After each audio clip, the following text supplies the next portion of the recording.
Hello' everyone, মোৰ অন্য এটা ভিডিঅ'লৈ আপোনালোকক স্বাগতম জনাইছোঁ আৰু এই দুপৰীয়া ভাত সাজৰ লগতে আজি ভিডিঅ'টো আৰম্ভ কৰিছোঁ। চাওকচোন থালিখন ইমান ধুনীয়া লাগিছে নহয়নে বাৰু? কিন্তু দেখিবলৈ যিমান ধুনীয়া লাগিছে, আজি আমাৰ ঘৰত অৱশ্যে বনাবলৈ একোৱেই নাছিলে।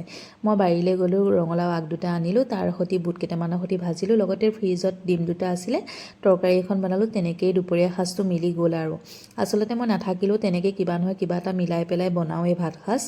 আৰু এতিয়া আহিলোঁ ভাত পানী খাই কৰি পেলাই মেলা চাবলৈ। দুদিনমান হ'ল বাৰু মেলাখন কিন্তু আমি চাবলৈ যাবই পৰা নাই, কিয় দেহাৰ কলেজ থাকে, টিউচন থাকে, সেইকাৰণে যোৱা হোৱাই নাইকিয়া। আজি বা মই ধুনু সকলোখিনি আহিলোঁ চাবলৈ মেলা চাই কৰি হ'বহিয়ে বাৰু। কিনো চাম, ইফালে বোকা সিফালে বোকা, খোজ কেওফালে দিবই নোৱাৰি। মেলাতে কিবা কিবি দুই এটা খালোঁ, খাই পেলাই এতিয়া ঘৰলৈ যাবলৈ আহিছোঁ। আৰু বায়ে মই ভাবিলোঁ ঘৰত আকৌ গৈ পেলাই ভাত বনোৱাকৈ বোলো ভাতকেইটাকে খাই যাওঁ। এয়া ভাত খাবলৈ বহিলোঁ আৰু ভাতনো কিনো খাইছোঁ দেখাব নোৱাৰোৱেই নহয়, ইহঁতকেইটা আছে বেয়া পায় ভিডিঅ' কৰিলে। আৰু এয়া দেহাই আঁকিছে, কিনো আঁকিছে মই ধৰিব পৰা নাই, কিন্তু ভাল লাগিছে কাৰণে আপোনালোকৰ আগত শ্বেয়াৰ কৰিলোঁ।